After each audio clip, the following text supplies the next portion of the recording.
الشأن الليبي. هناك مخاوف كثيرة تذكر حينما يذكر الشأن الليبي، لكن من الواضح أن السيد مصطفى عبد الجليل خرج علينا الآن لكي يبدد هذه المخاوف ويؤكد أن للجميع أن ليبيا سوف تعود مرة ثانية إلى أفضل حال، بل إلى أفضل مما كانت عليه، لكن المسألة تحتاج إلى قليل من الوقت. أبدأ معك سيد محمود بداية، لماذا كل هذا التخوف على الوضع الليبي؟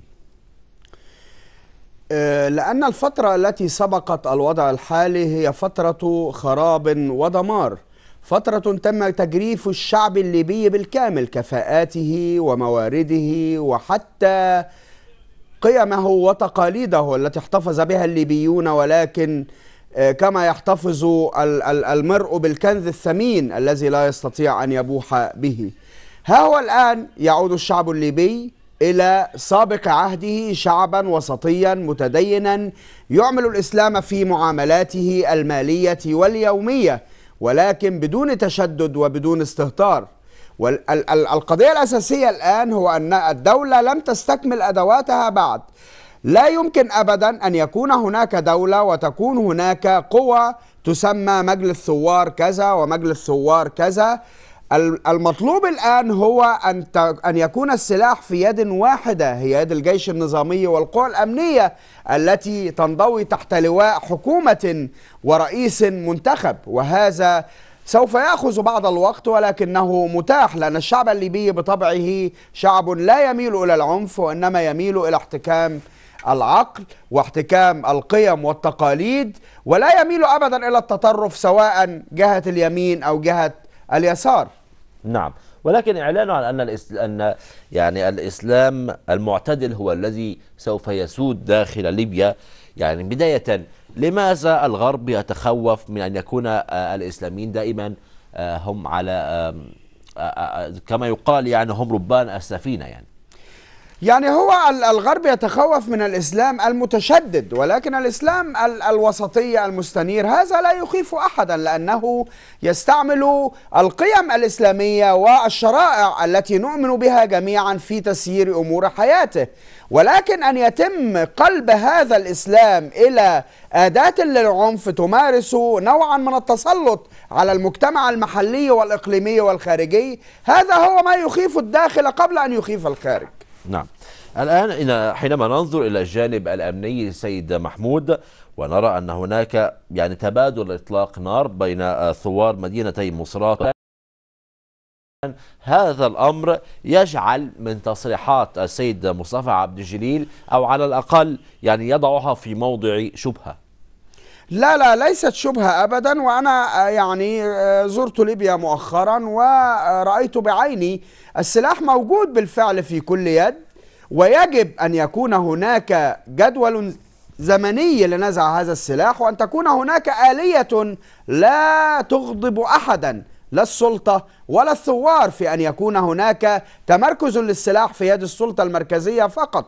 أما مسألة إطلاق النار من هنا وهناك والصراعات، أنا في تصوري أنها ليست مسائل استراتيجية مبدئية، وإنما هي أمور تحكمها طبيعة الوقت، وأن السلاح منتشر بلا ضابط، وربما تكون هناك بعض الثارات والعداوات، وربما يكون هناك بعض الطامعين في مناطق نفوذ أو ثروات أو سلطة هم الذين يمارسون مثل هذا القتال المتقطع. ولكن أن ينقلب الأمر إلى حرب ممنهجة تسمى حربا أهلية، أنا أتصور أن هذا الأمر ربما يكون بعيدا إذا استمر تمسك الليبيين بنهجهم السلمي الوسطي الإسلامي الذي يقوم على الاحترام المتبادل، والذي يريد أن ينسى مرحلة من أفظع مراحل تاريخ الشعب الليبي وأن ينطلق نحو المستقبل. لكن هناك تساؤلات عدة سيد محمود، لماذا لا يكون هناك قانون رادع من أجل منع انتشار السلاح، أو على الأقل نقول انتشار السلاح قد تم، استخدام السلاح؟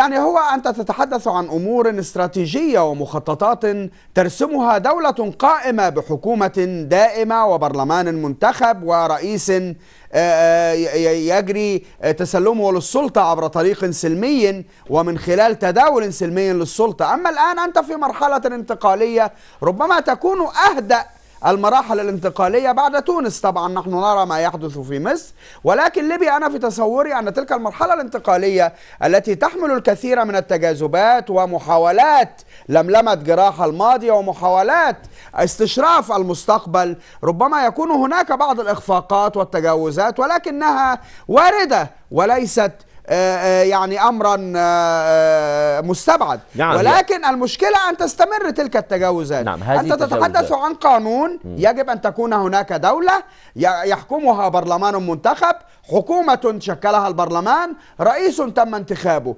عندما يتحقق هذا الثلاثي يمكن أن تتحدث عن قوانين دائمة تحكم ليس فقط حمل السلاح أو نزعه في ليبيا، ولكن أمور كثيرة جدا يعني تسبب فيها 42 عاما من حكم القذافي. نعم، ولكن يعني الشيء بالشيء يذكر سيد محمود. إن كان هناك بالفعل مرحلة انتقالية تمر بها ليبيا، فأيضا هناك من يستخدمون الحرب الأهلية كفزاعة ضد كل أمر يحدث داخل ليبيا بحجة انتشار السلاح، ويقولون أنه ليبيا على وشك حرب أهلية، يعني وكأنها أصبحت أغنية تغنى. لا، أنا أستبعد ذلك تماما. هذا نوع من الحرب النفسية يمارسها بعض من ما زال يدين بالولاء لنظام القذافي، وبعض من يريد أن تبقى ليبيا على شفا حفرة من النار وألا تنتقل إلى مرحلة الاستقرار والبناء بعد 42 عاما من حكم القذافي. ولكن أنا من وجهة نظري وكمراقب تجولت على الأقل في طرابلس بمناطقها وسط المدينة وخارجها، أقول لك أن الأمور لن تتجاوز تلك الحدود المسموح بها في المراحل الانتقالية، وهي تجاذبات واشتباكات من هنا وهناك، ولكن ليس بشكل ممنهج أو طويل المدى. هي مسائل تكتيكية وليست استراتيجية أبدا. نعم، ننتظر جميعا يونيو المقبل سيد محمود حيث اختيار أعضاء المجلس التأسيسي، لكن كيف ترى الشكل العام لهذا المجلس التأسيسي، خاصة وأنت تعلم أن ليبيا برضو يعني متباعدة الأطراف وأن الأمور هناك قبائلية بشكل أكبر؟ يعني أنا أتصور أن الشعب الليبي يريد أن يتجاوز نظام القذافي ونظام القبيلة أيضا، يريد أن يبني دولة مدنية لها أصول ولها دستور ولها قانون وتشريعات تحكمها، مرجعيتها إسلامية ولكنها تتوافق مع ما يجري في العالم من مستجدات وتطورات. نعم، أستاذ محمود الشناوي نائب مدير تحرير وكالة أنباء الشرق الأوسط، أشكرك شكرا جزيلا على تواجدك معنا. مشاهدينا، هكذا قد انتهت حلقة اليوم من استديو الحدث، ودائما تذكير بعناوين بملفاتها الرئيسية.